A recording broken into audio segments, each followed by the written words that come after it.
Hello and welcome to the UK Minifigure Collectors YouTube channel, the only channel to focus primarily on minifigures. After last week's show and the failed Five Nights at Freddy's hide and dig kit, I wanted to show something that was really positive, and I decided to go like the way of the bootleg, a bootleg that has really over-delivered. And this is the Ted Bootleg line. So being the bootleg line, it's actually really hard to nail down a date of release on these.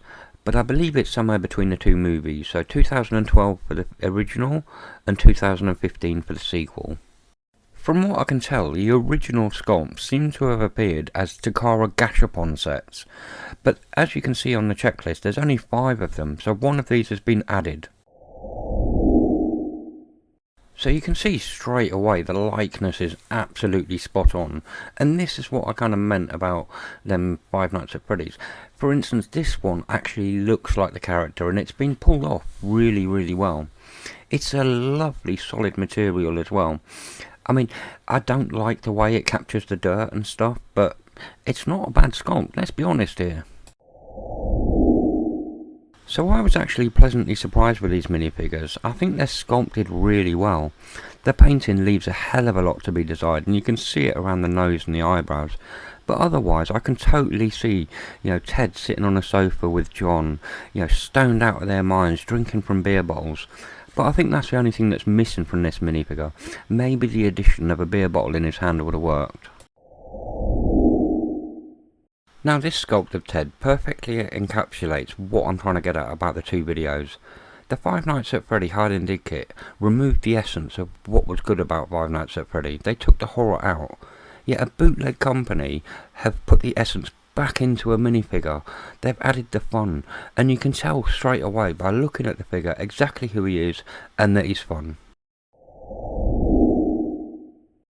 Now this is what I was talking about earlier. For me, Ted needs to have a beer bottle in his hand. It just works so much more in context with the actual movie. Now I just wish they could have sculpted the actual bottle better as it goes into his mouth, so it's more like his lips around the actual bottle. But otherwise it's not a bad sculpt and it works really well in the line.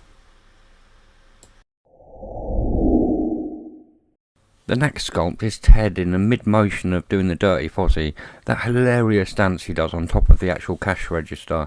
He's obviously trying to flirt with the other cashier. It just works really well and it's such a fun sculpt. It's one of my favourites purely because it really has sort of gained that essence of the fun side. Like I keep saying, it's all about fun, this line. Lastly, we've got Ted smoking this giant doobie. Again, it really sort of symbolises what the actual movies are all about. That sort of naughtiness of the bear. The sculpt is really cool. I like the way the legs have been done on this one as well. It just works fantastically well, but I love the fact that they've got that adult nature of the actual movie, again produced into minifigure form. So there we have it, all 6 sculpts of the Ted Bootleg line. Now I think these display really well. Given the little imperfections, I think it works fantastically well that these do display together. Now talking about the inconsistencies, if you look at like the plastic in this photo, it just doesn't seem to work, and then other little things like the painting is slightly off. Now I'm not going to hold that against them because otherwise the line is absolutely perfect, and for a bootleg line, amazing. Now size wise, they're about a centimetre bigger than say a muscle figure or say a Trash Bag Bunch figure, so they're a really good size. So these can be found at places like AliExpress, Wish or Temu, anywhere that really does bootleg figures, and they're not a bad price considering what you're actually going to get. Now I'd love to hear what people think about this. Are you okay with the fact that these are bootlegs? And do you believe what I said, that these are actually really good bootlegs over say the Five Nights at Freddy official line hide and dig kit? And with that, I'd like to say thank you very much for watching the video. If you liked it, don't forget to leave a like, and I hope to catch you all again next time.